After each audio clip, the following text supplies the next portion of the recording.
বাবু, দরজাখানি খুলুন। অকস্মাৎ দরজায় টোকা। দাঁড়ান, দেখি কি এলো। দয়া করে এখন দরজা খুলবেন না, সর্বনাশ হয়ে যাবে। কেন? পরে আপনাকে সব বলবো। আমি আমি আলমারির ওপাশে গিয়ে লুকোচ্ছি। লুকোবেন? আচ্ছা বেশ, ও বাবু, যাই। দেখি বলরামদা রাতের খাবার নিয়ে অপেক্ষা করছে। কার সঙ্গে কথা বলছিলেন বাবু? কই, কারোর সাথে নয় তো। ওই আমার ট্রানজিস্টারটা বাজানোর চেষ্টা করছিলাম। ও, এই আপনার রাতের খাবার রইল। রাতে কিছু দরকার পড়লে জোরে হাঁক দেবেন, ঘর ছেড়ে বেরোবেননি। আচ্ছা। গেছে? উহ, হাঁপ ছেড়ে বাঁচলাম। এবার একটু শান্তিতে কথা বলা যাবে। কিন্তু আপনি হঠাৎ এভাবে লুকিয়ে পড়লেন কেন? আমাদের বাড়ির অনেক নিয়ম আছে। তুমি তো জানো আদিনাথ, কত কষ্ট করে সুযোগ খুঁজে তোমার সঙ্গে একটিবারের জন্য দেখা করতে আসতে হয়। আদিনাথ? কে আদিনাথ? আপনি মনে হয় কারোর সঙ্গে আমায় গুলিয়ে ফেলেছে। আমি তো সামন্তক। ক্যানভাসের দিকে তাকিয়ে খেয়াল পড়লো ছবিতে শেডিংটা এখন একটু বাকি রয়ে গেছে। মনে মনে ভাবলাম, যদি উনি আরো কিছু সময় এখানে থাকতেন তাহলে আমার অসমাপ্ত কাজটা ওনাকে দেখে শেষ করতাম। ক্যানভাস থেকে চোখ সরিয়ে ওনাকে কথা বলতে যাব। শশী, শশী! সামনে তাকাতেই দেখলাম ঘর একেবারে ফাঁকা। আশ্চর্য, সারা ঘর জুড়ে কোথাও খুঁজে পেলাম না তাকে। সে যেমন ভাবে এসেছিল তেমন ভাবে ফিরে গেছে অতর্কিতে। অগত্যার কি করার, নিজের অসম্পূর্ণ কাজটা নিয়ে বসলাম। কাজ যখন শেষ হলো তখন প্রায় মাঝরাত। শীতের শুরু। ঘরের বাইরে ইতিমধ্যেই ঘন কুয়াশার আস্তরণ জমেছে। আমার দু চোখের পাতাও জুড়িয়ে আসছিল ক্রমশ। হঠাৎ বাইরে থেকে একটা মৃদু আর্তনাদ যেন ভেসে এলো। আওয়াজটা এতটাই সূক্ষ্ম, কখনো বা মনে হলো আমি বোধহয় ভুল শুনছি, কিংবা নয়। ঘুটঘুটে অন্ধকারে ঘরের বাইরে পা রাখতেই তরাস লাগলো। কুয়াশাময় নিশ্চিদ্র অন্ধকার চারদিক। বলরামদা বারবার করে বারণ করেছিল বাইরে আসতে, কিন্তু মনের দোলাচলের মাঝে কুয়াশা ঢাকা ঝোপঝাড়ের দিকে চোখ গেল। ওখানে অন্ধকারে মিশে দাঁড়িয়ে আছে কেউ। চাদরে মোড়া শরীর, হাতে টিমটিম করে জ্বলা লণ্ঠন।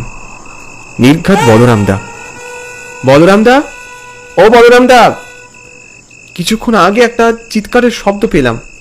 আপনি শুনতে পেয়েছেন? আমি বলরাম নই, ও বেটা ভীমকে নাক ডাকছে। ও দেবে বাড়ি পাহারা। তাহলে আপনি কে? সে জেনে তোমার কাজ নেই। তুমি কাকে খুঁজছো? আমি কাউকে খুঁজছি না। আমি তো ওই চিৎকার শুনে। ও শশীবালার চিৎকার। শশীবালা? ও মা, তাই তো। ও তো শশীরই গলার স্বর। ও কি কোনো বিপদে আছে তাহলে? ঠিক ধরেছ, ও ঘোর বিপদে আছে। ওইদিকে চলে যাও। লোকটা পশ্চিম কোণে আঙুল তুলে দেখালো। বাড়ির এদিকটায় কারোর পা পড়ে না বেশ বোঝা যায়। ঝোপ জঙ্গলে পূর্ণ। অদ্ভুত লোক। একজন বিপদে পড়েছে, উনি ওখানে লণ্ঠনাতে বাড়ি পাহারা দিচ্ছেন। শশী, শশী! কোন গহীন অন্ধকারের বুক চিরে উত্তর এলো।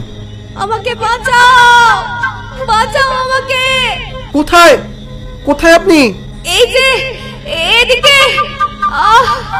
বড় কষ্ট। সামনে তাকিয়ে দেখি কুয়াশা ঢাকা ঝোপ জঙ্গলের মাঝে একটা শ্যাওলা পড়া কুয়ো। কুয়োর সামনে গিয়ে দেখলাম কুয়ো ঢাকা পুরো আচ্ছাদনে। সে বন্ধ কুয়োর ভিতর থেকে শশীর চিৎকার ভেসে আসছে। কি হলো? এতক্ষণ কি অপেক্ষা করছো? আমি আমি ভীষণ বিপদে আছি। শশী, শশী, দাঁড়াও, দাঁড়াও। আমি বাড়ির সকলকে এক্ষুনি জানাচ্ছি। ওরা এটা সরানোর ব্যবস্থা করবে। তুমি তুমি ওদের কাছে যাবে না। তুমি তুমি এক্ষুনি প্রাচীরটা সরিয়ে দাও। আমায় বাঁচাও, আমায় মুক্ত করো। এ তো ভারী সমস্যা পড়ে গেল। কি করি এখন? গেল, দাঁড়িয়ে কি দেখছো? ওটাকে সরিয়ে দাও। আপনি একটু সাহায্য করুন না। আমি পারলে কি তোমায় বলতাম? দাঁড়িয়ে আছো কেন? সরাও ওটা, সরাও। শরীরের সমস্ত শক্তি দিয়ে পুরুষই আচ্ছাদন সরালাম। তারপর সে কুয়োর ভিতরে তাকাতে আমার হাত পা অবশ হয়ে গেল। কুয়োর বাঁধ ধরা কালো জলে ভাসছে আস্ত এক নরকঙ্কাল। কি এসব? কি? শশী কোথায়? সেই লোকটাকেও আর আশপাশে দেখলাম না। দৈবাত শ্যাওলায় পা হড়কে ছিটকে পড়লাম সেই জলে। নরকঙ্কালটা ধীরে ধীরে ভেসে এলো আমার দিকে। আকাশ বাতাস ছেয়ে গেল এক ভয়াবহ হাসির শব্দে।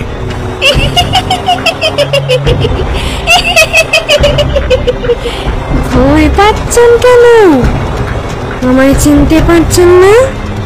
এত কথা হলো, তবু কিসের ভয়?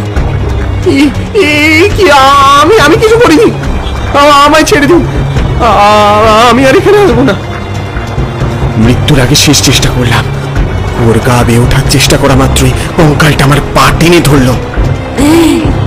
আমাকে মুক্তি না দিয়ে তোমার নিস্তার নেই। দেখতে পাচ্ছ না আমার অমন রূপ যৌবন সবই কুয়োর মধ্যে শেষ হয়ে যাচ্ছে?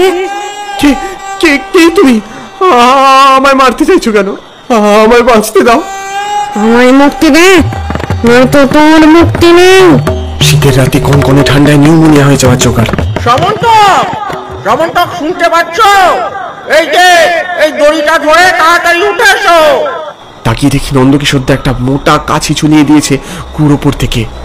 জগৎমোহন বাবুকেও দেখলাম সেখানে, কিন্তু সে কঙ্কালকে আর সে জলে দেখলাম না। মনে হলো কঙ্কাল ওই জলের অতল গভীরে তলিয়ে গেল কোথায়। ধীরে ধীরে উপরে উঠে এলাম। চলো চলো, ভিতরে চলো, ভিতরে চলো। ভাঙা চাঁদের আলো গোটা চৌধুরী ম্যানশনকে মায়াবী করে তুলেছে। রাত কেটে ভোর হলো, একটা নতুন ভোর। মনে হাজার প্রশ্ন, হাজার কৌতূহল। শশীবালা কে জগৎমোহন বাবু? আমার কথা শুনে জগৎমোহন বাবু আকাশের দিকে চেয়ে রইলেন কিছুক্ষণ। শশীবালা দেবী ছিলেন আমার পিসিমা। মাত্র 12 বছর বয়সে ওনার বিবাহ হয় ষাটোর্ধ্ব জমিদার ত্রৈলোক্য নারায়ণের সঙ্গে। বছর ঘুরতেই আমার পিসিমা বিধবা হন। আমার ঠাকুরদার বরাবর আর্টের শখ। দেশ বিদেশ থেকে বহু আঁকিয়ের আশ্রয়স্থল ছিল এই বাড়ি। তবে সবার মধ্যে আদিনাথ ব্রহ্মচারী তার আকার গুণে আমার ঠাকুরদার মনে জায়গা করে নিয়েছিলেন। কিন্তু বেশ কিছুদিন পরে আমার ঠাকুরদা বুঝতে পেরেছিলেন সেই আঁকিয়ে শুধু তার মনেই নয়, তার বিধবা কন্যার মনেও জায়গা করে নিয়েছে। ঠাকুরদা সম্মানহানি আর লোকলজ্জার ভয়ে নিজের মেয়েকে নিজের হাতে গুলি করে ফেলে দিয়েছিলেন ওই কুয়োর মধ্যে। তার সেই আঁকিয়ে রাতারাতি হারিয়ে গিয়েছিল কোথাও। জগৎমোহন বাবুর কথায় সবকিছু জলের মতো স্পষ্ট হয়ে গেল। দীর্ঘ নিঃশ্বাস ছেড়ে জগৎমোহন বাবু বললেন, অনেক হয়েছে, এবার কিছু একটা করা উচিত। অভিশপ্ত কুয়ো থেকে উদ্ধার করা হলো শশীবালা দেবীর কঙ্কাল।